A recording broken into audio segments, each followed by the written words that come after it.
ग्रामीण भागात क्रीडा संस्कृती रुजवण्याच्या उद्देशानं उन्हाळी सुट्ट्यांमध्ये विशेष उपक्रम घेतले जातात। याच पृष्ठभूमीवर चांदूर बाजार येथे उन्हाळी प्रशिक्षण शिबिर आयोजित करण्यात आलं। या उन्हाळी प्रशिक्षण शिबिराचा समारोप सोहळा नुकताच पार पडला।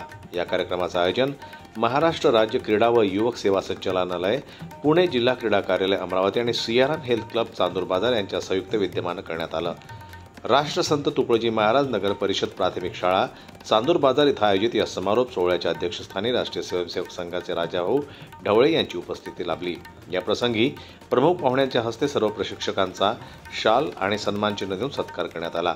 शिबिरात सहभागी झालेल्या सर्व शिबिरार्थींनी आपल्या खेळाचे उत्तम प्रात्यक्षिक सादर करत प्रेक्षकांची मने जिंकली। या शिबिरामुळे गावातील युवकांना न केवळ व्यायामाचे महत्त्व पटले, तर खेळ व शिस्तीच्या माध्यमातून वैयक्तिक व सामाजिक विकासाकडे एक सकारात्मक पाऊल उचलण्यात आलं।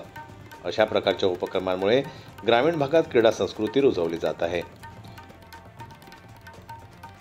जनमत लाईव्ह न्यूज करता अमरावतीहून संजय जावरकर यांची रिपोर्ट।